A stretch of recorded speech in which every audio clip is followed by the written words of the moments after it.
NBC10 News starts now. 20 minutes of nonstop news continues with President Trump facing the nation tonight to address America's military involvement in Afghanistan and South Asia. Yeah, the president expected to share his strategy on what the White House calls the path forward in Afghanistan. And NBC10's Lauren Mayk is joining us ahead of the president's live address. And Lauren, you spoke with people who've been affected by America's involvement in this war in Afghanistan. Jim and Jacqueline, the U.S. has been in Afghanistan since 2001. That is 16 years, and so far the longest conflict the country has ever seen. Well, now the president and his advisors have been huddling to determine where we go from here. It's a decision that could affect both the region there and families here. And this is his graduation from West Point. The pictures hang proudly in the office of Judge Renee Caldwell Hughes.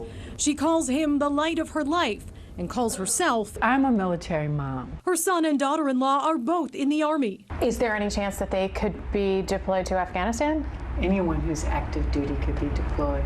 That means she's watching the president's speech tonight with two hats, as a mom and regional CEO of the American Red Cross, which will send support to families of those deployed. We're preparing right now to ensure that the families who are left behind have the emotional, mental health and spiritual support that they need, and as their loved ones get ready to go, that they know that the Red Cross is there. Tonight, the president's expected to tell the nation what's ahead in Afghanistan. I think the time is right now because after so many months in office, the current administration needs to deal with Afghanistan. Retired Colonel Rick Kiernan says he expects the U.S. to send several thousand Americans, but focus on advisors. I think what the Americans are looking for is we don't want to do all the heavy lifting. We'd like to know that the people and citizens of Afghanistan and their military are as interested in a stable environment over there as we are. It's unknown where troops might come from. The Red Cross is preparing to reach out to moms and dads and spouses who are left waiting here. We have to wait and see where the drawdown is.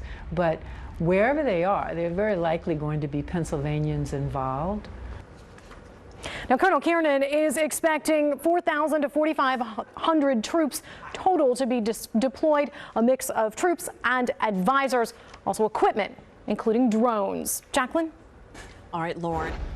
On President Trump's first full day back at the White House, the commander-in-chief will outline his plan for the conflict in Afghanistan. He'll address the nation tonight. And NBC10's Lauren Mayk is joining us live in our breaking news center. Lauren, what can we expect the president to say, and what are people you spoke to saying about it? Jacqueline and Jim, one of the things we are looking for is whether the president will add more troops in Afghanistan. Right now, about 8,400 are there. Now, it is an option his military advisors have been evaluating as part of a larger review of strategy there. And today I spoke to people ready to spring into action here at home if it happens. Rafael Perez's time in uniform included a role supporting the early years of U.S. operations in Afghanistan. I worked for Submarine Group 7. Even back then, just after 9/11, he knew the mission wouldn't be quick. I'm proud that we didn't just go over there and ran. We stayed there. We were committed. Now retired from the U.S. Navy, he has a new role with the Red Cross, using his experience to support military families.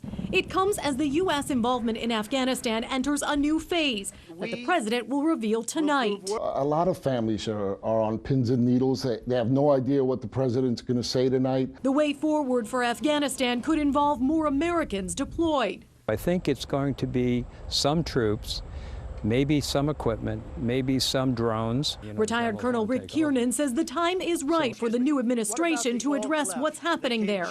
Of all the districts that they have in Afghanistan, only about 48% of them are controlled by the Afghan government.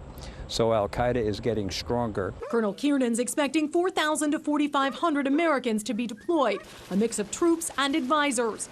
Rafael Perez will seek out any family members back here at home for the next phase of his service. To me, it feels like I'm still in uniform serving the people that I worked with.